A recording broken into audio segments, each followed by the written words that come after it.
Good to see everybody. Welcome to drboystv.com, the home for intelligent Black people. Today on Dr. Boys TV, I'm reporting from Los Angeles. Los Angeles is where we're hosting our next Black Wealth Training Camp. I'm going to be here for the 8th and 9th of September. So if you want to come through, just go to boycewatkins.com and you can join us. Today I want to talk about Walmart. Walmart just took the really interesting step of actually putting police stations inside the Walmart stores. And of course, they're starting in a Black city. They're starting in Atlanta. So I'm going to sort of break this down for you and kind of let you guys know what's going on from a business standpoint that would lead Walmart to want to put police stations inside their stores. So come on in, hit the thumbs up button, get comfortable, buckle up a seatbelt. We're going to get started on drboystv.com right now.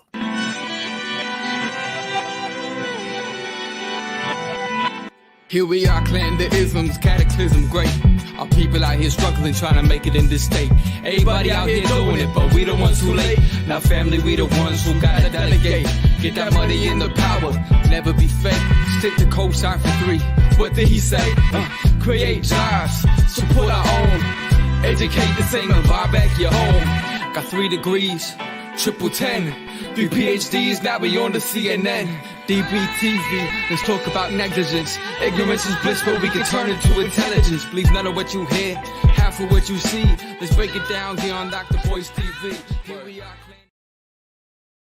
What's going on, everybody? I hope you guys are doing well. Welcome to drboystv.com, the home for intelligent Black people. My name is Dr. Boyce Watkins. I want to say hello to everybody and welcome you to the platform. Hit that thumbs up button, thumbs up, share, subscribe, and let's do a quick audio check. Let me know if you can hear me okay. Give me a yes if I'm coming through all right, so that way I know that you guys can hear me. And also want to say hello to everybody on Instagram and TikTok and everywhere else.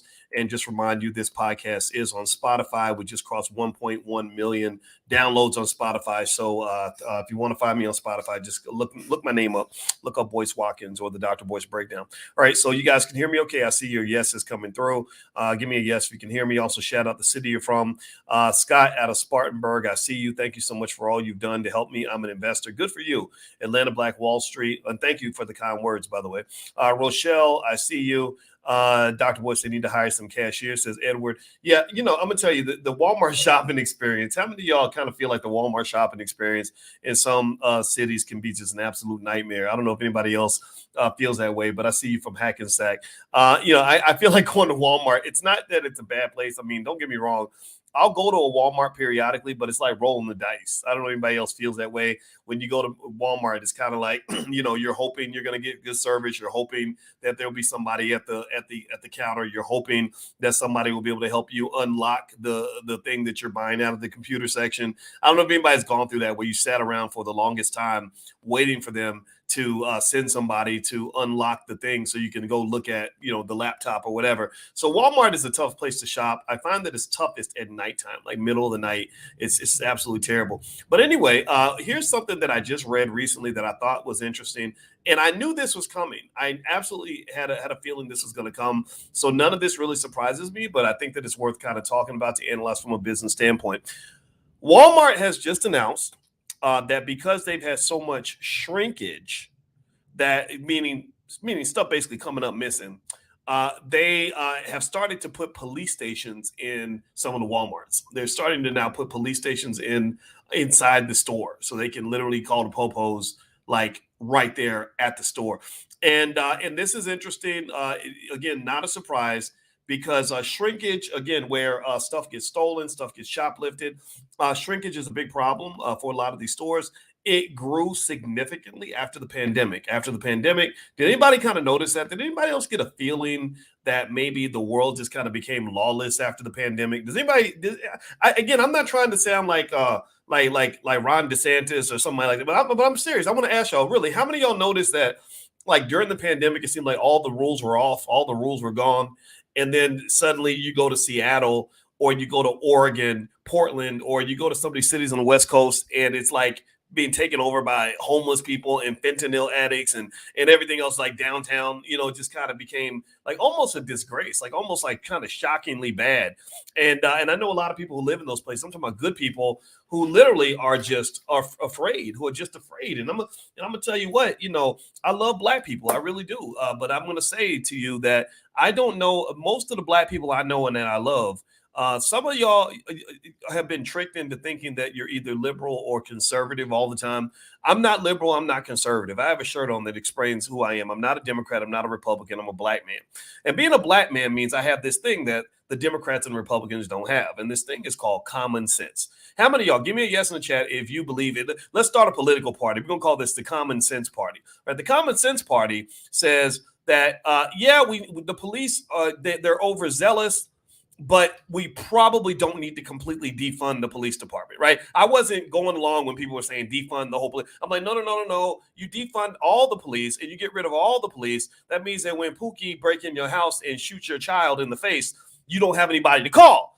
I want to be able to call a cop. I'm not trying to say I want to call the cops on everybody, right? I think you got to be selective. And we know that the police can be very corrupt. I know this. We've all seen these things, but you can't let politics make you too extreme. And during the pandemic, extreme politics took over. I'm hoping I can get your support for the Common Sense Party, because the Common Sense Party says, you know what? Sometimes you need to move a little bit to the right, and then sometimes you need to move a little bit to the left so you can get in a nice, comfortable place on whatever side of the center you want to be on, so you don't become an extremist. So what I'll say is this. I'm going to lay this out here, and I'm going to give you more information about what's going on with Walmart and why they now have police inside their stores. None of this surprised me, not one bit.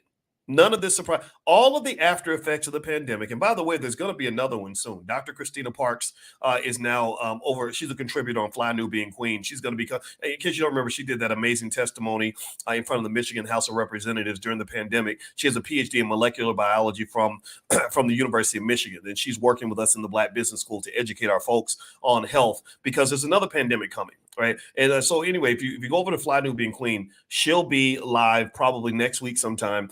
And she's going to talk about what's coming down the pipe. I don't know. Has anybody else seen this? Has anybody seen the talk about masks and going back to, these sort of COVID scenarios again, and lockdowns and all this other stuff? That's on its way, right? And what I would say to you is, I think you should make the decision that's best for your family. I'm not here to tell you to put on a mask, or I'm not here to tell you to get a shot. I'm not here to tell you not to do those things. I don't do that, right? Give me a yes if you understand. I'm not telling you what to do. What I am telling you, the only thing I would tell you to do is look at all the information and do what's best for your family. Take care of your family. And because these politicians don't care about you, these corporations don't care about you. And the politicians and the corporations got together and did a massive money grab on the American economy during the pandemic. That's what happened. That's what they did. That's what they did. My doctorate's in finance. I know people get mad. They say, you uppity because you always bringing up your PhD like you better than everybody else. I'm not trying to say I'm better than everybody else. I'm just trying to say that perhaps I'm uniquely qualified to have the conversation. And I need you to know I'm not just pulling these thoughts out of my butt. This is what I saw. This is what I noticed.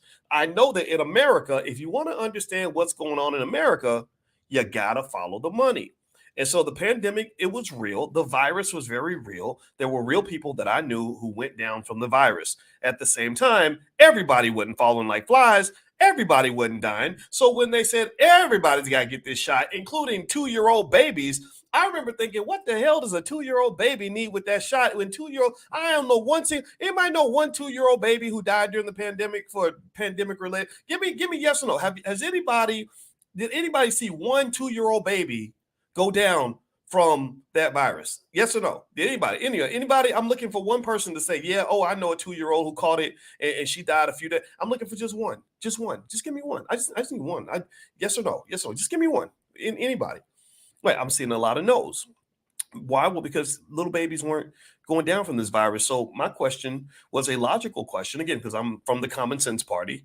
My question was, why do you need 2-year-old babies to get this shot? Oh, I know, because you can make money because people are scared and you've got them willing to comply with whatever you tell them to do, right? And I would dare to question that and say, how many studies have we done to see what the long-term effects of this concoction are that you put together in the last 6 weeks? Because I see how much money you're making. I saw Merck pulling in 20 billion. I saw Pfizer pulling in 25 billion. I saw Johnson & Johnson pulling in 20, 30 billion. That part makes sense. I get that. you're literally doing this partly because there's so much money involved. So anyway, just getting back to that, the reason I brought all this up is because this whole post-pandemic effect that you're seeing right now in the economy is largely due to the extremism that was allowed to take place during the pandemic. So now, one part of the extremism, I can name 1,000.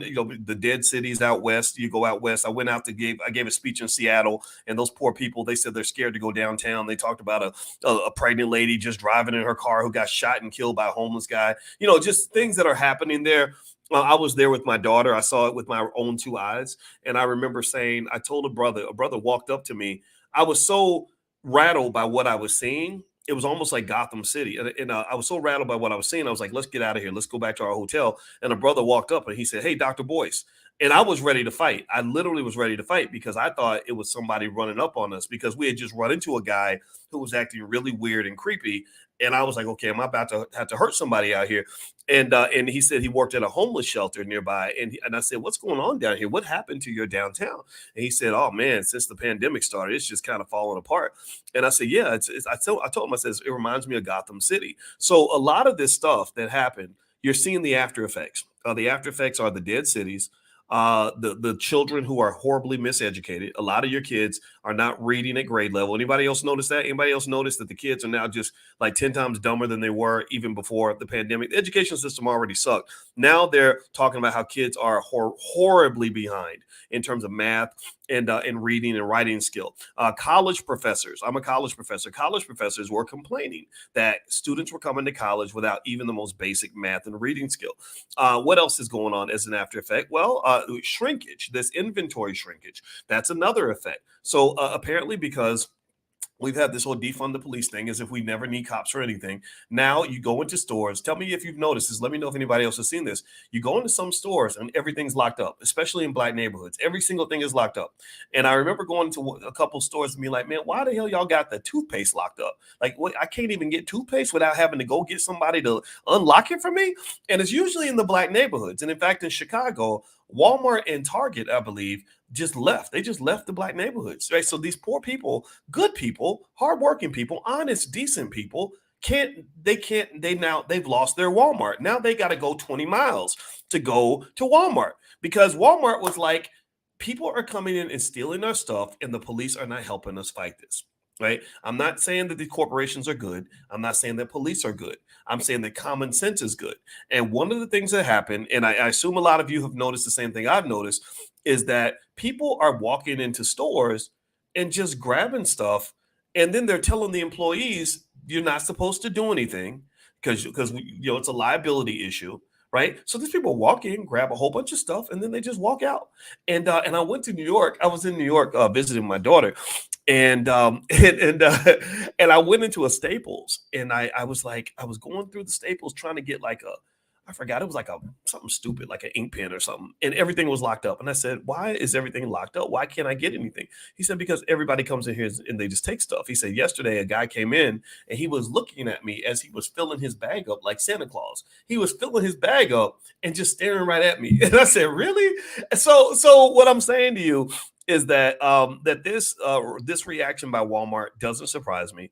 What you're going to have probably in society is your society tends to swing way too far to the left, then it goes way too far to the right. So you're going to start having over policing come back, right? You're going to have the opposite of what people wanted. I think you're going to start having like in the next election or whenever there's some Republican that gets in office or there's a Republican Congress or whatever, they're going to start passing laws that are really tough on crime to kind of swing the pendulum in the other way. I don't like that either. I don't like extremism when it comes to crime because I have too many members of my family that have gone to prison. So I think that some common sense might be called for. Now, do me a favor, please hit the thumbs up button, thumbs up, share, subscribe. My name is Dr. Boyce Watkins. You're watching drboycetv.com, the home for intelligent Black people. I'm in Los Angeles for 2 days. So if you want to join us for a Black Wealth training camp, feel free to join us. You can go to boycewatkins.com to get more information. This time in this particular training camp, we're going to cover monetization monetization and platform building. So if you have a skill or an expertise or a message for the world and you'd like to build a platform around it, I'm literally going to show the students here this weekend exactly how I built my platform, how I got, I have about 1.1 million subscribers on different YouTube channels and stuff like that. And we were able to monetize and give a lot of money to Black-owned businesses to the tune of millions of dollars. We've given Black people a lot of money. Most of the money we've made, we've given it right back. And I just don't talk about it. I don't brag about money because I don't believe that that's appropriate. However, that's what we're talking about this weekend. So if you're interested in doing something similar, I'm very happy to share what I know, because I'm actually going into a different line of business anyway.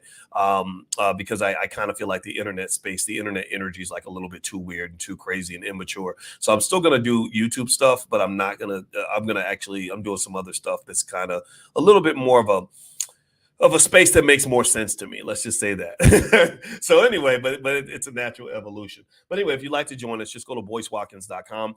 Also at boycewatkins.com, there is there's free stuff there for you if you'd like to pick it up. There's a copy of my $5 a day investing plan, as well as my book that sorry, I'm losing my words. The 10 Commandments of Black Economic Power. So feel free to go to boycewatkins.com if you'd like to take a look. All right, so let me read a little bit of this article to you. Basically, Walmart is because they're experiencing the shrinkage issue, they are now putting the police stations inside their stores, and what they're basically saying is that this is just sort of an answer to this. Now, what's interesting is that the first place they talked about having the police stations happen to be Atlanta, which is kind of interesting, right? Just so happens Atlanta is a very Black city, which is problematic, of course. They also said that Walmart closed 22 stores due to safety concerns so far in 2023. A recent survey found that 60% of retail employees reported encountering some form of violence in the past year. So it looks like Walmart, rather than shaping this as a money issue, right? Rather than saying, we're getting these police stations because people are stealing our stuff and we're losing money, because they're losing probably, I'm going to guess, $500 million or somewhere close to that per year from shrinkage. Instead of framing it that way, they're framing it as an employee safety issue. And I think that what they're really doing, here's what I'm reading as I'm reading this between the lines. My spidey senses are telling me that basically they're saying to themselves, okay, people are stealing our stuff and we don't like it. Our employees can't do anything because that's a liability issue for us. If our employee gets involved and they get hurt, then we're going to get sued. So somebody came up with the idea to say, just put the police right inside the store, and then the police can get involved. And if they get hurt, then it is what it is, right? I think that's what's really going on here. I'm going to read a little bit more to you. This is on Entrepreneur Magazine. They said that the retail industry has been facing a myriad of challenges in a post-pandemic landscape, particularly in the realm of crime. According to a recent retail workplace survey conducted by Loss Prevention Magazine, a staggering 60% of retail employees reporting encountering some kind of violence over the past year. Now, first of all, I want you to think about that for a minute. Does that sound crazy to y'all or not? Like the fact that 60% of retail employees have to encounter violence. Like if any of y'all go, if any of us goes to work at Walmart, are you expecting somebody like punch you in the face, slap you, kick you in the testicles? Like, are you expecting violence, right? So that's kind of crazy, right? Somebody, a customer might come in and kick your ass. Now Walmart is taking direct action to curb the crime in its stores. Walmart is reopening one of its closed stores in Atlanta's Vine City neighborhood after renovating it to include a pharmacy, groceries, and a unique addition, a police station within the store. The approach aims to combat crime, increase security, and make shoppers feel safe. Quote, after talking with the Merchants Association on MLK and Clark University and other people in the neighborhood, folks were saying they want to see more police presence. Atlanta Mayor Andre Dickens told the outlet. Now, isn't this interesting? This to me, now someone asked, what's my opinion on the NAACP? I can't say I have much of an opinion. How about this? I don't believe the NAACP is really going to solve a lot of our most significant problems in the Black community. The biggest problems in the Black community relate to wealth inequality. The NAACP has not, to my knowledge, to this point, done a very good job of addressing that issue. Maybe one day they will, but to this point, they have not. So that's my opinion on the NAACP. Okay, so what's interesting about Atlanta is that Atlanta really shows you the diversity that exists in the Black community. Atlanta shows you that not all Black people are liberal. Not all Black people are conservative. Not all Black people want to be tough on crime. Not all Black people want to be easy on crime. A lot of times, if you look right now, you're seeing these massive RICO charges, like the rapper Slim Thug or not Slim Thug, I'm sorry, Young Thug. Everybody won't be a thug. You got Young Thug. He's on trial, and it's like some serious RICO charges. And most of the people that are prosecuting and sentencing him, and the bailiffs and the cops, everybody's black. It's like a courtroom full of black people, that are taking trying to take this guy down. So I think that really speaks to the diversity of Atlanta, where you've got some people who say, this stuff is crazy. Like I don't like this crime at all or whatever. And then some people say, oh, you're being racist or whatever, right? And so Atlanta is a real interesting city to me, because it's so magnificent and beautiful and amazing. And at the same time, it's also crazy, ridiculous, and ratchet. And it just reflects everything about being black all the way across the board, good and bad, good and bad. Okay, so let me read a little bit more here to you, and I'll give you some more business take on some of this. In a 2022 CNBC interview, Walmart CEO Doug McMillon acknowledged the issue of theft, which has surpassed historical levels, adding that police enforcement is a key factor in addressing the problem. I think local law enforcement being staffed and being a good partner is part of that equation, and that's normally how we approach it. McMillan said it's a store managers working with local law enforcement, and we've got great relationships there for the most part. Okay, he said a lot without saying much of anything.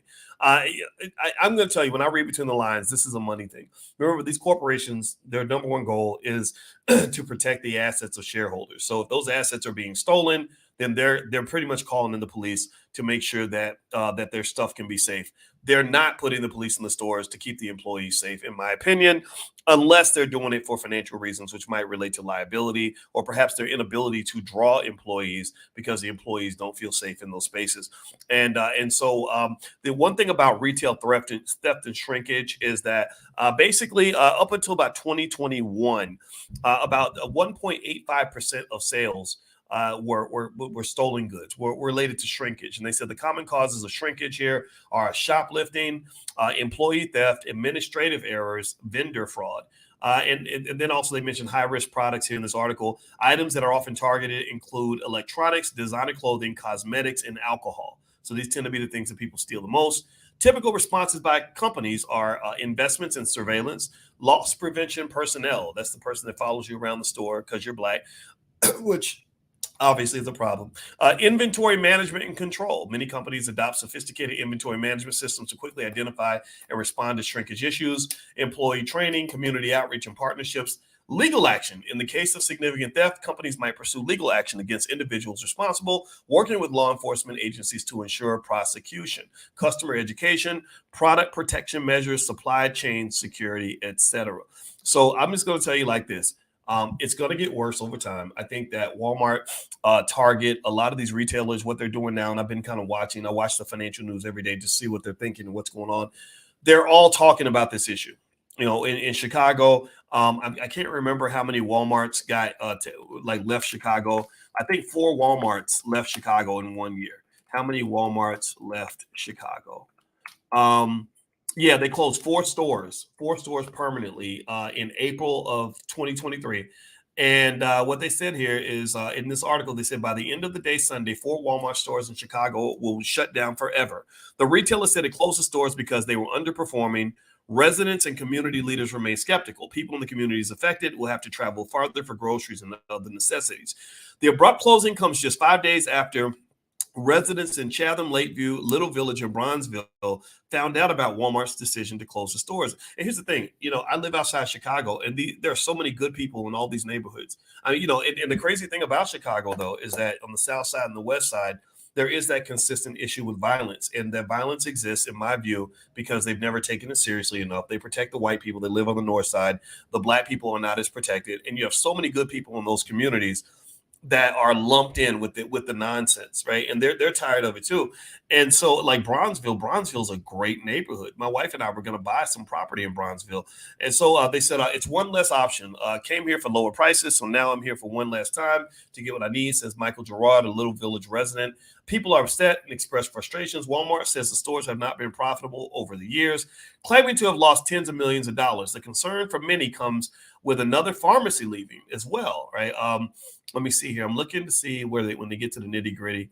It's a trend we're seeing in with Walmarts, the Whole Foods, the Targets. Everyone gets so excited when they're here, when they hear they're coming to the neighborhood, especially when they have fresh fruits and fresh vegetables. And then within a matter of years, the corporation decides their bottom line is more important than community health. These neighborhoods are struggling. People feel abandoned, right? Again, I'm going to say that this shrinkage issue probably plays a part in this. I would be willing to bet you that those stores were profitable up until the pandemic. And so what I'm telling you is that a lot of the after effects of the pandemic are going to be here for good. First, you have the health effects. Nobody really knows exactly what the results of that stuff is that they put into our bodies, and they made everybody get these shots in order to keep their job. This is another form of economic control, economic warfare, economic slavery. This is why economic independence is so very important, because a lot of people just took the shot, not because they knew what was in it, not because they were sure that it was going to help them. They took it because they needed to keep their job. Right. And so this is another reason why I think financial intelligence for your children, financial security for your kids is important, so that they can at least make their own decision. I'm not telling you what decision to make. I'm just saying it should be your decision to take. You should make that decision. You should be the one who decides whether you're going to do something or not. It shouldn't come down to that $40,000 a year job. Right. And then on top of that, so you got the health effects, mental and physical health. Most of the therapists, my wife, I love my wife. She's so pretty. I'm so proud to be married to a smart Black woman. Shout out to all the intelligent Black women in the world. Y'all know me. Every time I talk about my wife, I got to take a second to talk about how much I appreciate her. There she is. Anyway, my wife is a therapist. She's a licensed therapist and a full professor of social work. And one thing that my wife also told me, as we did some things this year, we created like the first ever Black financial therapy department in the Black business schools. First time it's ever been created. It's never been done anywhere else. And one thing that she told me as well is that amongst all her therapist friends, their offices are full of people that are still suffering from the mental health effects of the pandemic. Did y'all know that? That literally there were so many, especially kids, especially like teenagers, they didn't know how to cope because you locked them up in this house. They couldn't go to school. They weren't able to socialize. They weren't able to learn. They were living in constant fear. They didn't know who to believe. They didn't know what to do. And now many of them are going to be affected for life. So that was another effect. So you have the health effects.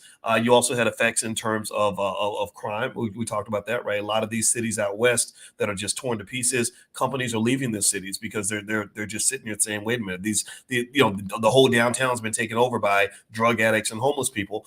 And then on top of that, there is the effect of inflation. They spent way too much money during the pandemic. They were throwing money out the window, and the way they did it made me furious. I was absolutely furious with the way they did it. Let me tell you why I was furious. I was furious because, number one, they were pumping way too much money into the economy. I said, you're going to have an inflation problem if you do this. You're killing the value of the dollar because you're pumping dollars out everywhere. Number two, they didn't just pump out dollars like crazy. They were giving the dollars to the rich people, and they were making the poor people suffer. The small businesses were all dying and being shut down with no recourse, but the wealthy businesses were making more money than ever. You had extreme economic inequality during the pandemic. You had some people who made more money during the pandemic than they did before the pandemic. Do you know how many zombie businesses that were about to go bankrupt were able to survive because of the pandemic? Do you hear what I'm saying? Do you guys get what I'm saying here? So effectively, the way they managed the money was absolutely terrible. They blew the whole load. Now, the debt level's insanely high. The dollar's not in trouble because of BRICS. BRICS is only part of the catalyst. The dollar is really in trouble because of inflation and massive government debt. Those are the two things that threaten the dollar the most, based on the research I've been doing. It's the debt level and the inflation level. It's not just BRICS. BRICS is like part of it. BRICS is just moving along because they smell blood in the water. But beyond that, though, it's an absolute mess. So long story short, if we have another pandemic just like this and they need to actually pump real money into the economy again, I don't know how they're going to do it. I guess they're going to just keep printing money because that's what arrogance will make you do. But I would just encourage you to prepare for the future, because if there is another pandemic, I'm really concerned about what that's going to look like. I'm concerned about people either overreacting or underreacting. I think that you have some people who refuse to believe that any virus can ever hurt them. And if a real virus came along that was really, really, really hurting a significant percentage of the population, I think a lot of people will get hurt because of that, because a lot of people refuse to wear a mask ever, refuse to get a shot ever.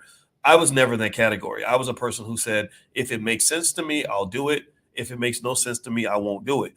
That's it. That was my position the whole time. And I never told you all what to do. Even when people accused me of saying, they said, Dr. Boyce, you're telling people to, I said, no, I don't tell people what to do. I don't tell Black people who to vote for. I don't tell you what to invest in. I don't tell you whether to get a shot or not get the shot. I just share what I know and I share what I see, and I might share what I'm doing, but that's it.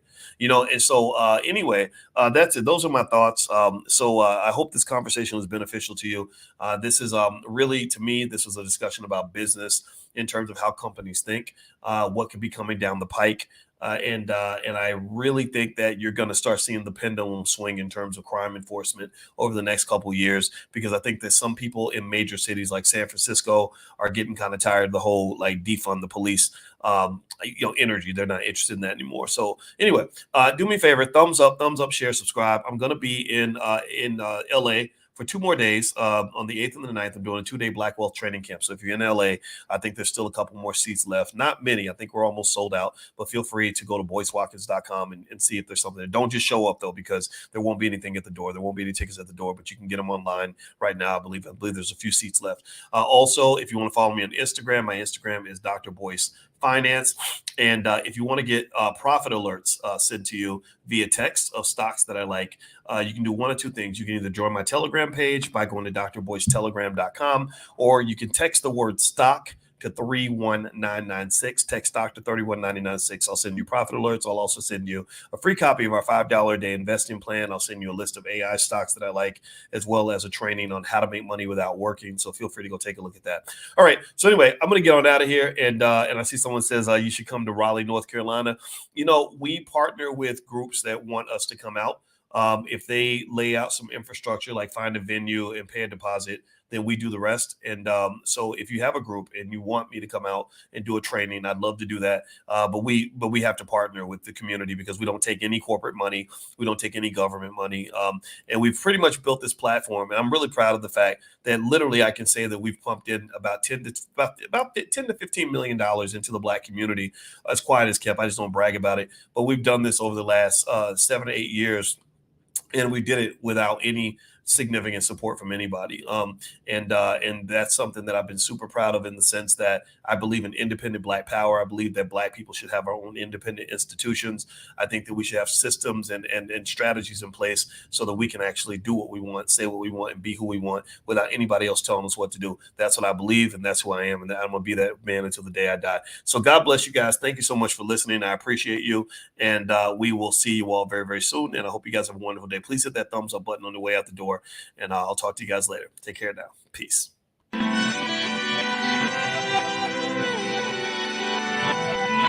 Here we are, clan the isms, cataclysm great. Our people out here struggling, trying to make it in this state. Everybody out here doing it, but we the ones who late. Now family, we the ones who gotta delegate.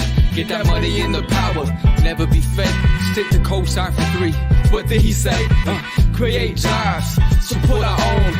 Educate the same and buy back your home. Got 3 degrees, triple 10. 3 PhDs, now we on the CNN. DBTV, let's talk about negligence. Ignorance is bliss, but we can turn it to intelligence. Believe none of what you hear, half of what you see. Let's break it down here on Dr. Boyce TV. Here we are.